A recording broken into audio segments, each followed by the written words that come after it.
Welcome to this week's Todd's Pod. This week we have a return guest again, and I'm real happy to have her here. And I'm going to introduce you. Go ahead, Jessica, come on in. Hi. Hey, how are you? Doing well. Good, good. So, how have you been? Fantastic. All right, so go ahead and reintroduce yourself. Hi, my name is Jessica, and I am in recovery. That is something that I am learning to say instead of identifying as an addict or an alcoholic. I say that I'm in recovery, thanks to my home group. Just putting it out there. What's the name of your home group? Opportunity Recovery Group. We meet What? Every Saturday at 8 a.m. All right. I bet that's at 11622 Elsendale, isn't it? San Antonio, 78233.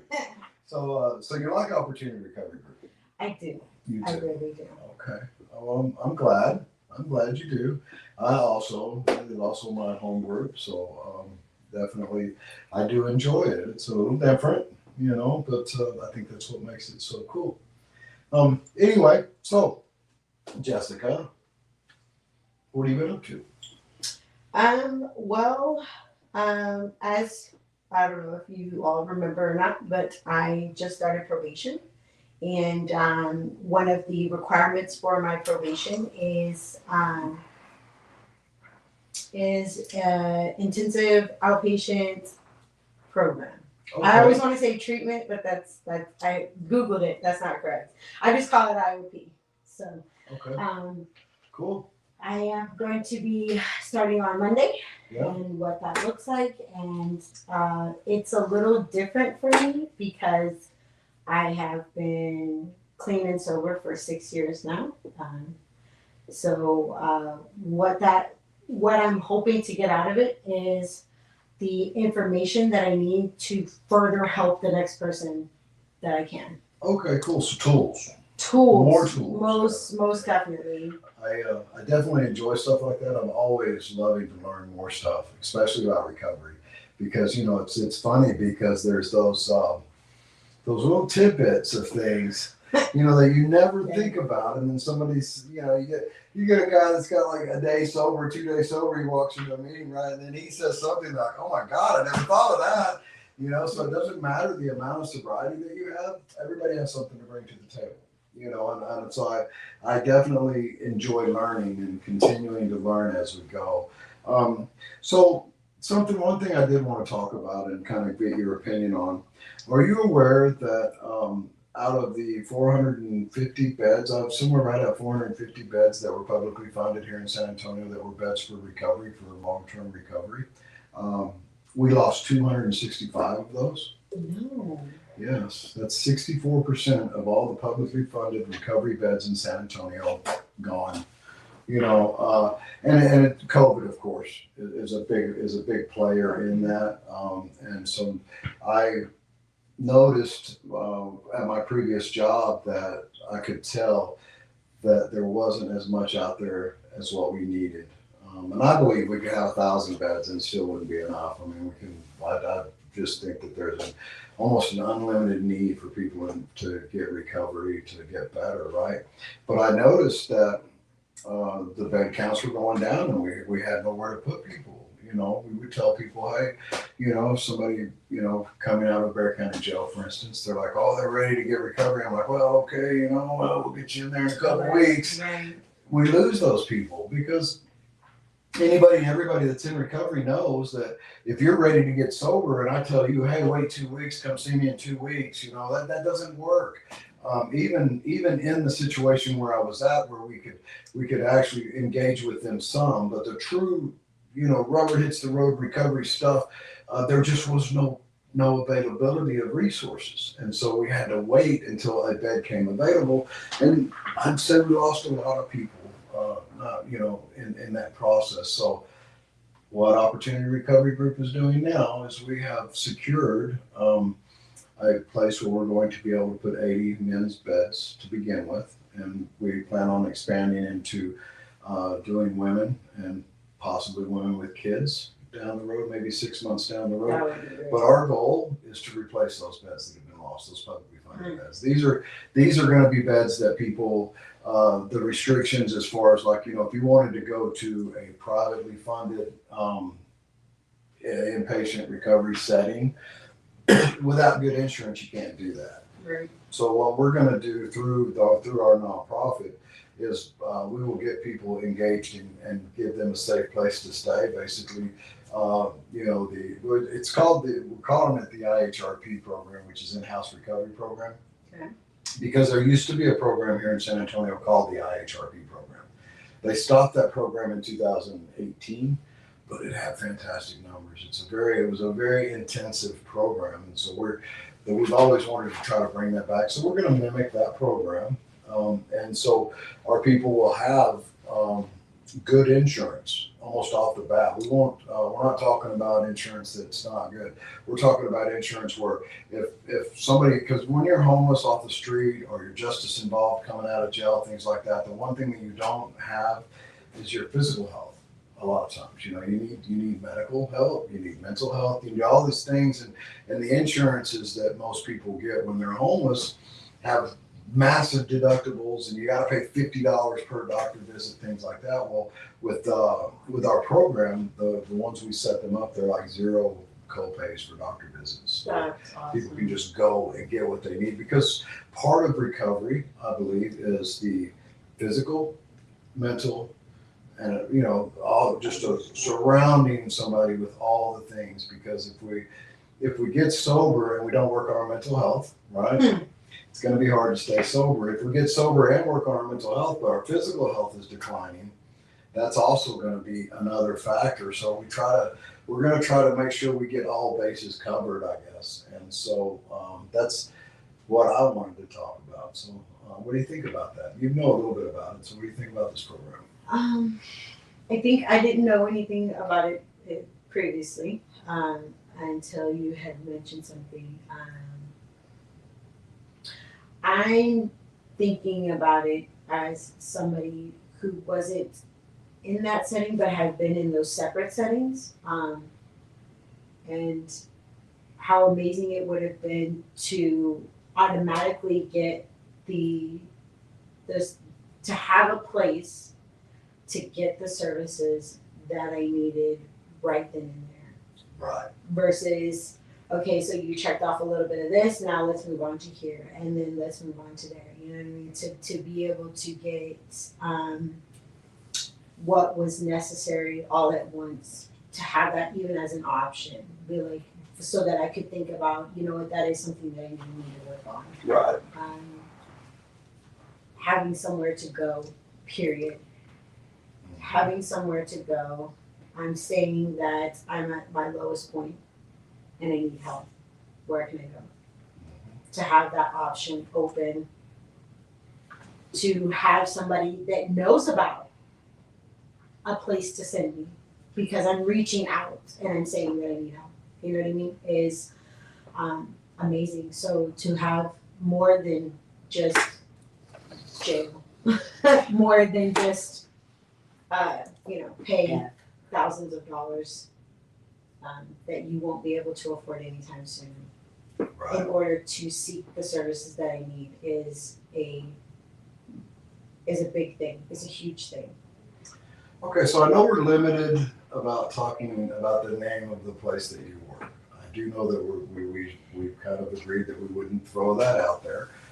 That's for everybody that works there. Even when I worked there, I couldn't do it. But I want to ask you a question. So right now, here and now, and say for the past month or so, if a guy came up to you and said, hey, I need to go to treatment, can you help me? What would you do? What were the options? What would you tell that person? I wouldn't be able to give them a lot of information because I'm not that knowledgeable as far as treatment options go. So I would refer back to asking a colleague and Okay. seeing if maybe they knew who to start referring them to. I would definitely be able to get them in the right spot, but I would have to ask around in order to make sure that, because not everybody's recovery is the same. Right. I think you missed my question, though. I'm talking about somebody that needed inpatient. So it said, I need to go to inpatient treatment. And so let's just say you send them to so-and-so that knows a little bit more about inpatient. What is that individual going to say about that person's chances of getting into inpatient like that? That I've seen personally is difficult Right. to Almost. to get right in there. You know what I mean? Because like you were saying, you have this person, they're clearly in need, they're finally reaching out. That took a long time, right? That took a long time. They're finally reaching out, they're finally saying that I need the help, and it's more than 5 phone calls that you have to make. It's more than 10 phone calls that you have to make in order to find availability. Availability is scarce. It is hard. There's just not enough. No, there's not. Immediate, like I can get you. Just give me, 2 hours and start packing your bags. You know what I mean? But you can't do that now. No. No. But if we're successful in what we're doing, you can. How does that make you feel?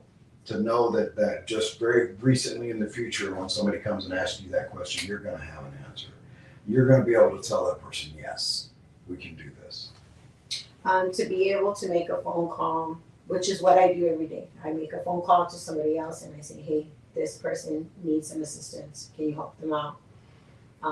That's what I do every single day. So to be able to do that in a personal setting would be off the charts for me. Yeah. And knowing that they're going to get what they need. Knowing that it's something that I can say for sure that is in it for the right reasons. Right.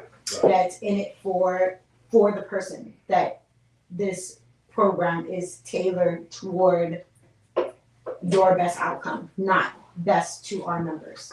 Right. So I had this vision years ago when the guts started going down. I had this thought in my head that we need this, right? And so I wasn't until recently that I decided, okay, I'm going to step out on faith and know that God's got me and this is going to work, right? It's happened so fast. In my mind, when I made that move to make that step, I'm thinking in my head, a couple years, I'm going to get what I want, going to set it up, and it's going to within a couple of years, and it's only been a few months.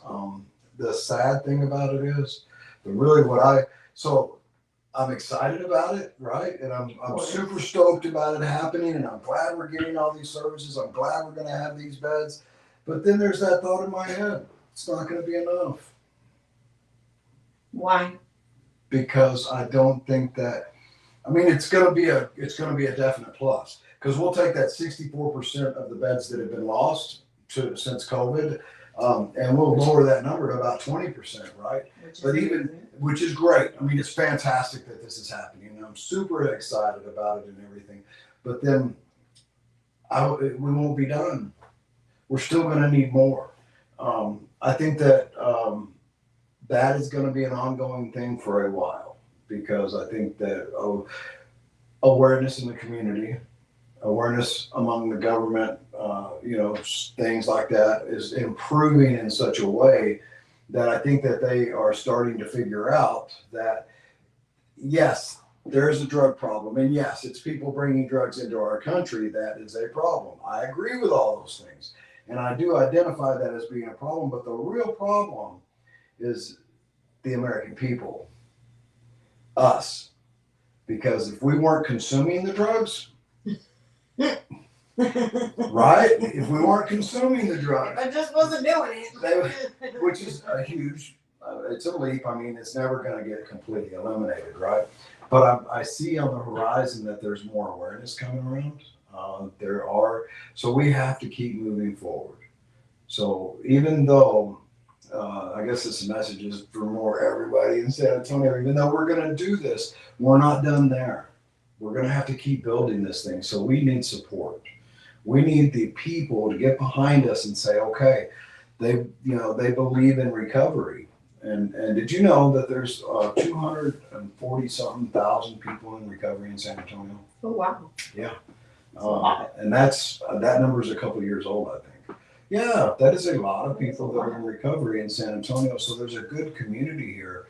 And I think we can get a lot of support, because my thoughts and goals are to continue expanding because once we get this in place and we get the people there, it's going to fill up, Mm-hmm.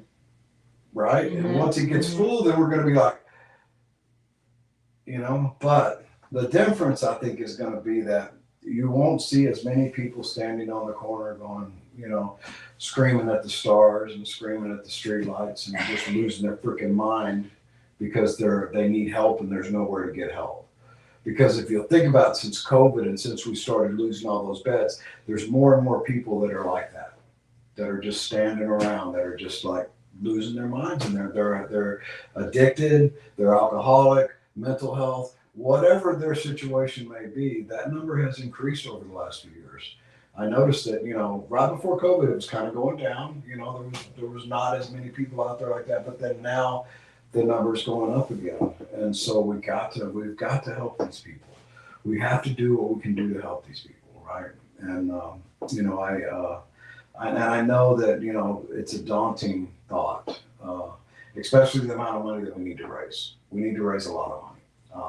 I was speaking with the people yesterday at the Bexar County Reentry Center. I've kind of connected with them, and they're real excited about what we're doing. And we were talking about that, and they were surprised that I'm not worried about it. I'm not worried about it because I have faith. God's got us, right? He's going to make this happen, and I have faith in the people in San Antonio.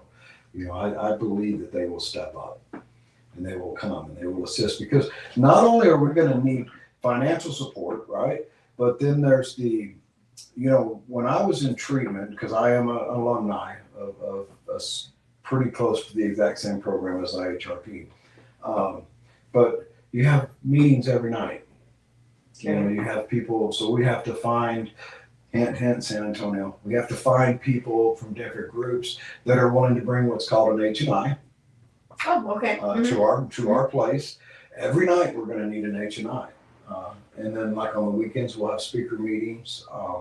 We will have a lot of stuff. There's I remember there was one gentleman that brought a meeting about men being real men. Things like that. So we have to coordinate and put all this stuff together because we have to make it a full service program. But the location that we have, it has its own gym already in it. It's a pretty cool gym in there. It's got a really nice TV room, got great places to meet. It's a really, really great place. And so I'm really excited about it. And hopefully within the next little bit, it'll be open and we'll be up and running. And we'll expand, and we'll put a dent in this problem in San Antonio, right? And so I more or less, I guess I wanted to get on here and talk about that more than anything else, because that's what we need right now. But I'm glad that you brought up Opportunity Recovery Group as being your home group, because I do like it. And if anybody out there is wondering, it's not really an AA, an ACA, any of those. It's just kind of a conglomeration, because I see. So can I just say something on that? Sure. So I went to NA. Third Step Prayer is ingrained in my brain. That's my favorite of all time. When Todd was telling me, when you were telling me about this meeting, I'm like, so what does that look like? It intrigued me because it wasn't NA or CA or AA. So I've been to one CA, I've been to one AA, just to say that I had been, to see how it differed from NA. Not to say that, I was trying different recovery routes. I knew where I was going to stay at home. It was going to be NA for me. But I wanted to know what AA and CA looked like. And when I first came to the first meeting of Opportunity Recovery Groups, one thing that you said was you introduced yourself not as an addict, not as an alcoholic, but as in recovery. And to me, that meant a lot. I'm not defined by just one thing. This is what everybody is Mhm. that is in recovery. You're in recovery. So you don't have to label yourself as one or the other and the other. And there's another member who identifies as alcoholic. Great. That's the way that you identify. But one thing that I started for myself in the meetings was that I'm in recovery because that's what I am. I'm in recovery. So in order to not just be narrow to one particular group, having the option to speak clearly about, I'm able, let me put it like this. So I'm able to learn about NACA and AA all in one meeting without having to go to 3 separate meetings Okay. type thing. Okay. So I get this beautiful combination and learn the tips and tricks and see which one is that I really resonate with, and then be able to run with that little tool, with that little tip, with that little trick, whatever, what have you. But all in one setting. You know what I mean? Mhm. So the reason why your home group is my home group is because not only am I able to get from 3 different meeting types, it's also with one common ground. What does your recovery look like? Mhm. It's individualized. You're able to individualize it more, for me, way more than if I were just strictly in this group or that group or that group. Like I'm able to really find out what recovery looks like to me. I'm an individual. My recovery is different from your recovery and from the next person. You said that there's how many people in recovery in San Antonio? Almost 250,000. 250,000 people in recovery in San Antonio, and everybody's recovery plan looks different. Mhm. And yet we all gather to these meetings. Well, not all of us, but the people that are active in their recovery are gathering to these meetings to have this fellowship with one another. Mhm. But how amazing would it be if there were more meetings where it wasn't just one thing or another thing or another thing, but having the option to have this beautiful blossom of different meetings come together and be able to focus on just the recovery, not on just to be able to focus on the recovery portion of it. That's the reason why Opportunity Recovery Group is my home group. For I me. like that. I like that. Well, I agree with everything you said, and that's the whole idea of it. Is because if you take me, if so, I go to all groups. I'm an addict alcoholic, although I am in recovery, right? But so what caused me to decide that we needed this was, and let's say the 3 of us were in AA, okay? Okay. And there was 3 people over there that were in NA, right? So the meeting's over, everybody goes their separate ways. I'm somewhere, and none of my AA friends are there, but there's 3 of those NA people there, right? And I say NA people, I've been NA too. The way that he said that. I didn't even anyway. But what I'm saying is, I don't know them. Right.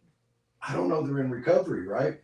But now, if I'm at the store or I'm somewhere and I'm having a meltdown, I know this NA person's in recovery. And otherwise, we wouldn't have met if we didn't have a group. So the whole idea is not necessarily in the group, it's out of the group, it's in the world. Because the more people that know that I'm in recovery, I don't care where you're from. If you need help, come see me, right? And that's how I think most everybody in recovery is. They don't care what group you're in. If you need help, you go to them. They'll help you with your recovery. But they don't know each other, And so that was the whole thing with my whole thought process.